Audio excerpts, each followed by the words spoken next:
Japanese cotton cake একদম তুলার মতো সফট হয় আর খেতে ভীষণ মজার হয়। আমার ছেলে তো এটা খুবই পছন্দ করে।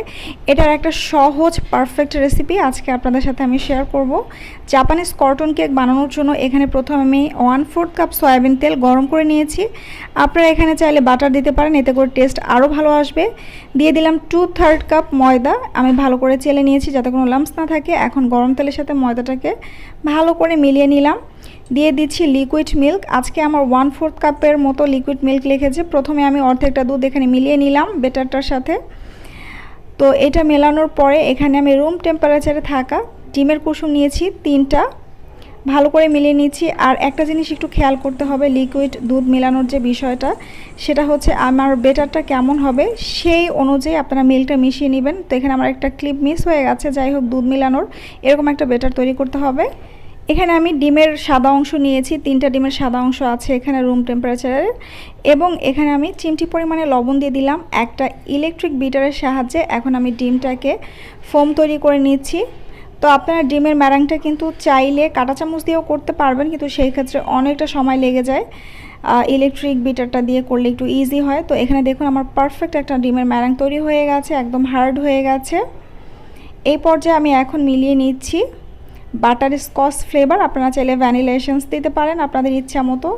আমার বাটার স্কচ ভালো লাগে তাই আমি এটাই বেশি ব্যবহার করি। আর 1/4 কাপ চিনি আমি ব্লেন্ডারে গুঁড়া করে নিয়েছিলাম, আপনারা আইসিং সুগারটাও দিতে পারেন।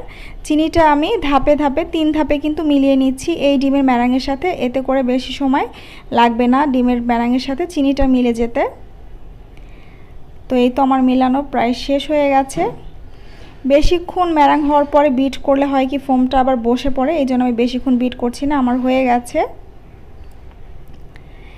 এখন আমি এটা সরিয়ে এই যে বেটারটা আগে তৈরি করেছিলাম প্রথম স্টেপে, এইটার মধ্যে কিছুটা ডিমের যে ম্যারাংটা তৈরি করেছিলাম ফোম যেটা, সেটা মিলিয়ে নিচ্ছি।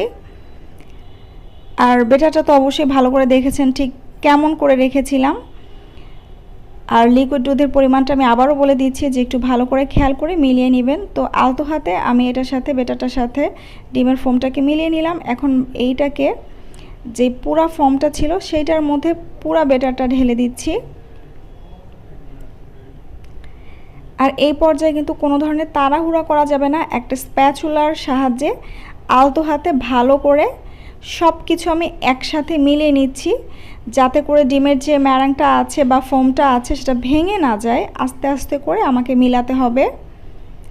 খুব একটা বেশি কঠিন নয় কেকটা বানানো। আর এই কেকটার মধ্যে কোনো ধরনের কিন্তু আমি বেকিং পাউডার বা বেকিং সোডা কিন্তু ব্যবহার করিনি। আর এই কেকটা কিন্তু আপনারা চুলায়ও বেক করতে পারবেন, কিন্তু আমি একটু সহজ করার জন্য এটাকে আমি দিয়ে দিয়েছিলাম ইলেকট্রিক ওভেনে।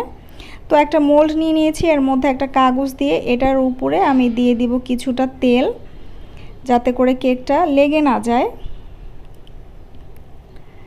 এখন আমি তেলটা ব্রাশ করা হয়ে গেল, আমি দিয়ে দিব হচ্ছে সেই বেটার যেটা কেকের মোল্ডের মধ্যে দিয়ে দিচ্ছি। আর একটা জিনিস খেয়াল করবেন, মোল্ডের মধ্যে দেওয়ার পরে কিন্তু এরকম হাফ থাকে, বেক করার পরে কতটা ফুলে যায় বেকিং পাউডার না দেওয়া সত্ত্বেও। একটু ট্যাপ ট্যাপ করে সমান করে নিচ্ছি।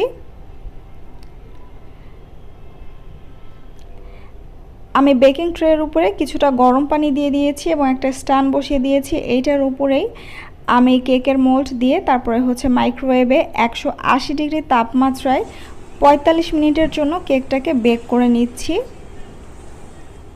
45 মিনিট পরে দেখুন কেকটা ফুলে, এখানে কেকের যে ওভেনের রডটা লেগে গিয়েছিল, বাট কেকটা কতটা ফাটাফাটি হয়ে গেছিলো। সাথে সাথে ডিমোল্ড করলে কিন্তু কেকটা চুপসে যায়। আমার ছেলে খাওয়ার জন্য খুব জিদ করছিল, আমি সাথে সাথে এই ডিমোল্ড করেছিলাম, একটু কেকটা চুপসে গেছে, বাট দেখুন কতটা সফট একদম পড়ে যাচ্ছে, বোঝাই যাচ্ছে একদম তুলার মতো হয়ে গেছে। ভীষণ মজা, অবশ্যই বাসায় ট্রাই করবেন এবং রেসিপিটি ভালো লাগলে অবশ্যই শেয়ার করে রাখবেন।